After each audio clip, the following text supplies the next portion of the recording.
In an almost Pythagorean triangle, the square of the longest side is 1 more than the sum of the squares of the other two sides. If all of its sides have integral lengths, what is the least perimeter of such a triangle? So let's draw a triangle, and let's say this is A, and this is B, and this is C. What they're basically saying is that A squared plus B squared plus 1 is equal to C squared. The square of the longest side is 1 more than the sum of the squares of the other two sides. So that is the equation based on the sentence in the question. So this is really just experimentation. We have to see what numbers we can plug in that will make this work. So if I let this be 1, 1, and 1, does it work? No, it does not work. If I let, let's say, this be 1, this be 1, and this be 2, it still doesn't work. So that's how it is. You just experiment. So let's see here. How about 2, 2, and 3? Let's see if that works. If A is 2, B is 2, and C is 3, so it'll be 2 squared, and, well, 3 squared is 9. So let's see, that's 4 plus 4 plus 1. Yeah, that works. So that was when A is 2, B is 2, and C is 3. So that is the scenario, and they want the perimeter, so the perimeter would be 2 plus 2 plus 3, and that is 7. What is the sum of all integers x for which 9 over x equals an integer? If 9 over x is an integer, then that means that x divides into 9. So it could be either plus or minus 1, plus or minus 3, or plus or minus 9. Right? It just says integer. It doesn't say it has to be positive. Now the sum of these guys, well, 1 minus 1 plus 3 minus 3 plus 9 minus 9, and all that is 0. If f at x is equal to x plus 1 over x minus 1, what is the value in simplest form of f at 2005? Okay, so the first one, f at 2005, let's just do that first. So that would be 2005 plus 1 over 2005 minus 1, and that is 2006 over 2004, right?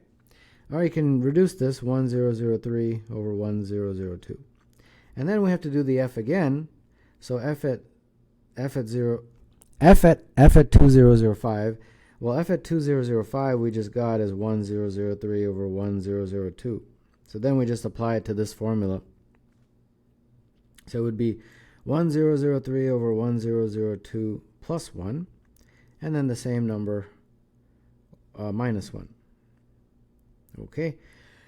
And if you do these fractions, you get 1003 plus 1002 over 1002 all over 1003 minus 1002 over 1002. And therefore that would be 2005 over 1002 over 1 over 1002. And when you invert and multiply, you will just get 2005.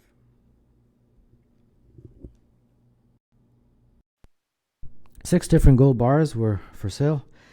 The gold bars weighing 2 kg, 6 kg, 9 kg were made up of 20 karat gold. The ones weighing 7, 8, and 15 kg were made of 10 karat gold. Each kg of 20 karat gold costs twice as much as each kg of 10 karat gold. I purchased 5 of the 6 gold bars, and I paid as much altogether for the ones made with 10 karat gold as I did altogether for the ones with 20 karat gold. What is the weight in kg of the only gold bar I didn't purchase? So we have a 2 kg gold bar, a 6 kg gold bar, and a 9 kg. And these guys are 20 karat gold, 20 karat gold. And then we have 3 more bars that are 7 kg, 8 kg, and 15 kg. And these guys are the 10 karat gold. Okay. And in terms of price, these guys cost 2x, and this one costs x, because the 20 karat gold costs twice as much as the 10 karat gold. Okay, so we have to basically create a scenario where we choose 5 of these, and it equals the same as, I guess, the one that we didn't choose. So I guess it's just experimentation. Let's see here. This is just real trial and error. So let's see if I chose the 6 and the 9. 6 plus 9 is 15 kg. Okay?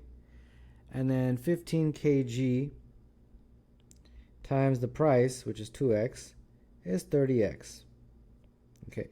So then that's how much I paid for the 20 karat gold.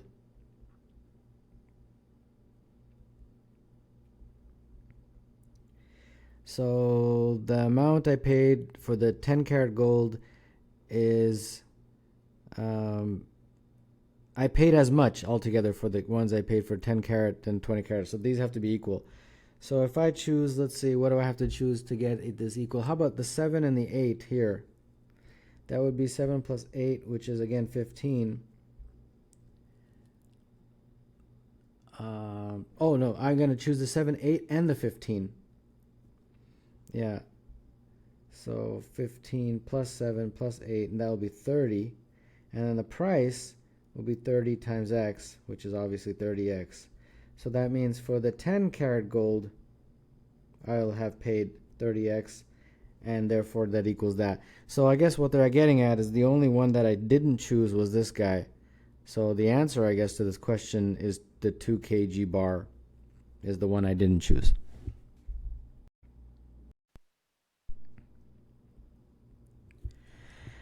In a certain right triangle, the distance between the points where the altitude and the median meet the hypotenuse is 1/3 of the length of the hypotenuse. What is the ratio, larger to smaller, of the lengths of the legs of the right triangle?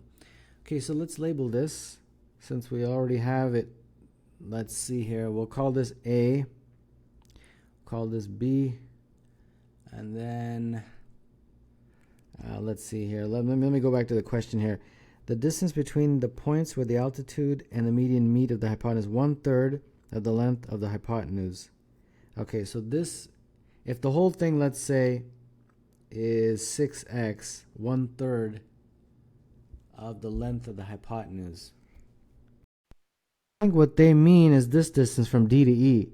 So D to E is 1/3 of the total. So if the total is 6x, that would be 2x. And since E represents the median, then E to A was also going to be 2x. And then therefore, or sorry, not 2x. It would be actually.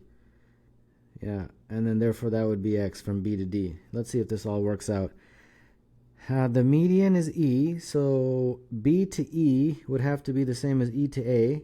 Yeah, so that all works out. Okay, that's good. And then this guy here from D to C, I'll call D. Okay, so now there's a whole bunch of Pythagorean relationships. D squared plus x squared is A squared. And then, let's see here.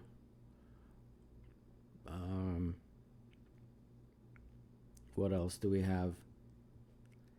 D squared plus 5x squared, the distance from D to A, is B squared. So from this we would get that D squared is equal to A squared minus x squared. And then from this we would get that D squared is equal to B squared minus 25x squared. Correct? Yeah. So that means that these two are equal. This is equal to this. So that means that A squared minus x squared is equal to B squared minus 25x squared. And therefore, B squared minus A squared is equal to 24x squared. Correct? All right. And, oh, and then the whole triangle would give me that A squared plus b squared is equal to 6x squared, which is 36x squared. And then if I add these, the a squareds disappear, and that would be 60x squared. So therefore, b squared looks to me like 30x squared. Yeah. So if b squared is 30x squared, if I plug that back into here, that means a squared is probably going to be 6x squared. And then what are they trying to figure out? What is the ratio larger to smaller of the lengths? So they basically want you to figure out b over a. Okay, well, b squared over a squared is 30x squared over 6x squared. So that's, the x squareds cancel, so that's just 30. Wait, do the x squareds cancel? Yeah, they do. So that becomes 30 over 6 for b squared over a squared. And then if you take the square root of both sides, it would be, well, 30 over 6 is 5, so it would just be root 5. Okay, root 5 is the answer.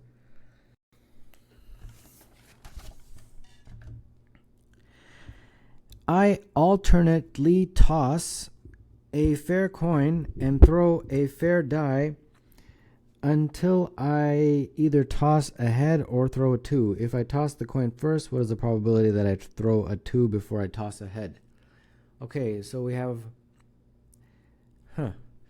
the probability that I throw a 2 before I toss a head. Okay, so let's say there's different scenarios here. So the first scenario is if we have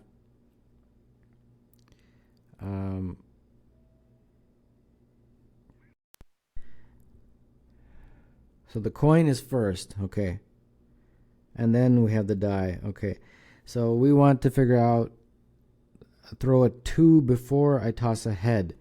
Okay, so if we just have the first coin is tossed, and we toss a tail, and then we roll the die and it's a 2. This scenario matches that. We threw a 2 before we tossed a head because we have not tossed a head yet. So the probability of getting a tail is just a half. And the probability of getting a 2 is 1 over 6.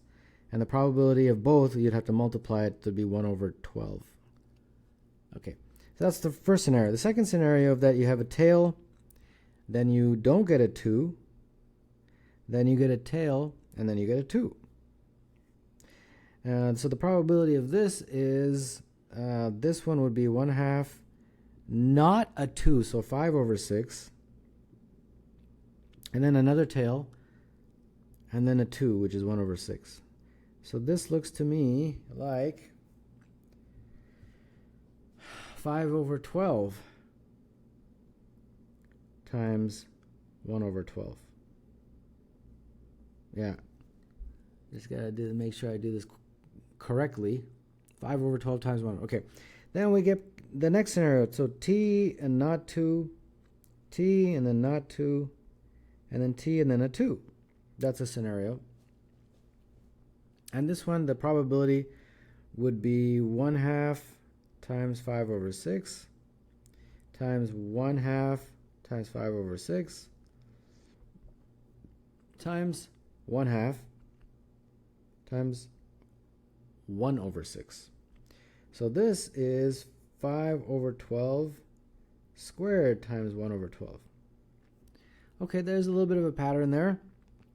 Let's just do one more. That would be t not 2, t not 2, t not 2, and then finally t and then a 2. So this, I mean, you can do it, the long way, but I'm pretty confident it's 5 over 12 to the power of 3 times 1 over 12. And then this is an infinite series. It keeps on going. So how do we add all these up? Well, adding up an infinite series is a over 1 minus r, where a is the first term and r is the common ratio. The first term in this case is this guy, 1 over 12. And the common ratio, if you compare 1 over 12 to this guy, to this guy, to this guy, to get a common ratio, you just take a ratio of a 1 over the other. And that common ratio looks like, to me, it's 5 over 12. And therefore now we just have to solve this. So this would be 1 over 12 over 7 over 12. And when you invert and multiply, you get 1 over 12 times 12 over 7. And that is 1 over 7.